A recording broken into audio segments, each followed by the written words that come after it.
Assalamualaikum warahmatullahi wabarakatuh. Apa kabar semuanya? Alhamdulillah, semoga semuanya diberikan kesehatan oleh Allah Subhanahu wa taala dan selalu dalam lindungan Allah Subhanahu wa taala. Sebelum kita memasuki materi pada pagi hari ini, hendaklah semuanya berdoa dulu ya. Ya, berdoa dulu, di-skip dulu videonya. Berdoa dulu, berdoa uminya, kemudian nanti dilanjutkan. Oke. Untuk berdoanya silakan berdoa masing-masing. Oke, saya lanjut materi pada pagi hari ini. Insya Allah kita akan bahas tentang dengung-dengung yang lama. Ya, kemarin kita udah bahas tentang panjang 1 ayunan, panjang 2 ayunan. Ya, diketahui bahwasannya dengung yang lama itu lama dengungnya itu setara dengan panjangnya 2 ayunan. Misalnya seperti ini. Ya, itu panjang 2 ayunan. Kemudian dengung juga setara dengungnya setara dengan panjangnya 2 ayunan. Misalnya han, nah itu setara dengan 2 ayunan, ya. Mohon maaf kalau suara saya nggak jelas karena di sini kondisinya hujan. Oke, kita masih tetap di ayat pertama, ya. Insya Allah kita akan kupas di ayat pertama ini tentang dengung-dengung yang lama. Dan untuk penjelasan hukum-hukum bacaan dan kategori-kategori yang sudah ditetapkan, nanti insya Allah saya tuliskan atau nanti saya jelaskan di pertemuan selanjutnya. Ini kita kenali dulu di ayat pertama ini yang mana saja dengung yang lama. Oke, saya akan bacakan.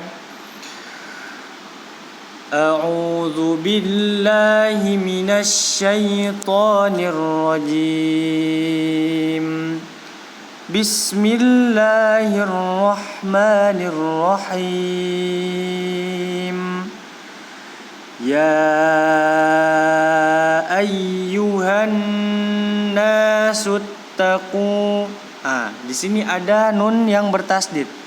Nun yang bertasdid dan mim yang bertasdid dibaca dengung yang lama. Dengung yang lama setara dengan panjang 2 ayunan. Ya. Hannasu, ya. Kemudian ittaqu rabbakumul ladzi, ya, jangan aneh ketika saya memulai dari ittaqu padahal di situ enggak ada kasroh, ya. Kalau dalam Al-Qur'an kalau kita waqaf ibtida'nya di bagian suttaqu boleh dilanjut dari ittaqu karena panjang penjelasannya. Jadi kita lanjut aja dulu. Ittaqu rabbakumul ladzi khalaqakum min. Nah, di situ ada mim sukun bertemu dengan mim, ya. Dibaca dengung yang lama juga. Ini hukum bacaan idgham mimi namanya, ya. Mim bertemu dengan huruf mim namanya idgham mimi, ya. Dibaca dengung yang lama. Dengung yang lama setara dengan 2 ayunan. Kemudian min nafsiu, ya, di situ ada nun sukun bertemu dengan nun. Jadi bukan nun sukun bertemu dengan nun tasdid, tapi nun sukun bertemu dengan nun. Jadi nanti ada penjelasannya, setiap nun sukun atau tanwin bertemu salah satu huruf ya, nun, mim, waw, dibaca dengung yang lama. Itu bacaan idgham bi gunnah, ya. Dibaca dengung yang lama. Itu nanti ada penjelasannya. Ya, nun sukun bertemu dengan huruf nun di situ. Kemudian nafsi wa, di situ ada tanwin bertemu huruf waw. Tadi saya sudah jelaskan nun sukun atau tanwin bertemu salah satu huruf ya, nun, mim, waw. Ada huruf waw di situ. Dibaca dengung yang lama juga. Ini hukum bacaan idgham bi gunnah. Kemudian wahidatiu sama wahidatiu wa khalaqa minha zawjaha wa batha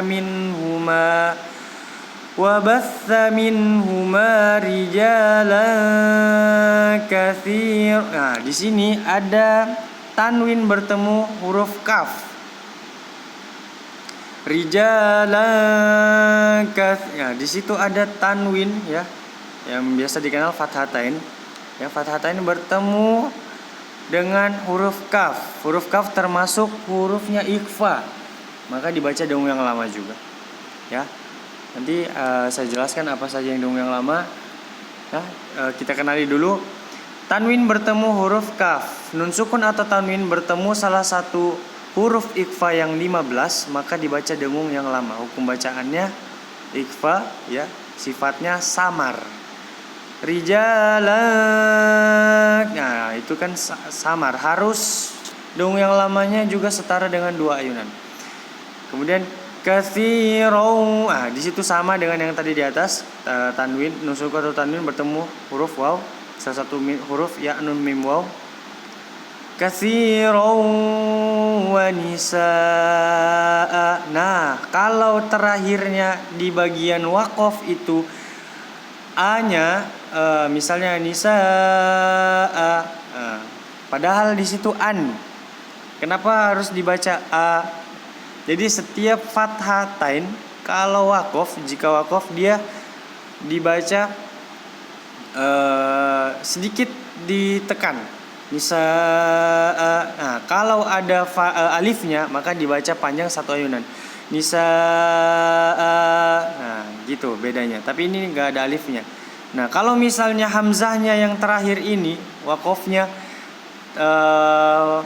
tanwin tapi dia kasroh tanwin, maka dibaca nisa, gitu aja, ditekan. Ya, ditekan dan dimatikan dia. Enggak perlu disebut nisai, enggak perlu. Kecuali hanya untuk fathatain atau fathah tanwin. Kemudian wattaqullaha alladzi tasaaluna bihi wal arham. Ya. Wal arham. Huruf mim yang terakhir itu jika waqaf, setiap apapun hurufnya ketika dia sukun, ya, kalau waqaf itu kan disukun, maka ditekan. Nah, dia kalau huruf mim ini huruf yang bisa didengungkan sedikit. Wal arham. Itu namanya aliran. Ya. Dialirkan sedikit. Kemudian innallaha. Di situ innallaha, nun yang bertasdid dan yang mim yang bertasdid dibaca dengung yang lama. Di sini ada nun yang bertasdid. Innallaha kana 'alaikum raqiba. Nah, sama yang seperti yang saya katakan tadi di atas ketika nisaa.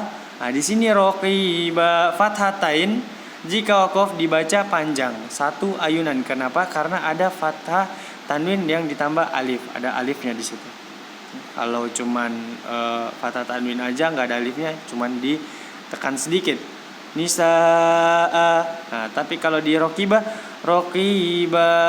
karena dia ada alifnya, dibaca panjang 1 ayunan, nggak perlu dibaca rokiban. Oke? Ya, semoga paham, semoga bermanfaat materi pada pagi hari ini. Dimohon untuk dipelajari, disimak baik-baik. Insya Allah kedepannya kita akan adakan evaluasi juga sedikit tentang pelajaran-pelajaran yang sudah kita pelajari. Ya, terima kasih banyak. Saya akhiri. Shadaqallahul azim. Assalamualaikum warahmatullahi wabarakatuh.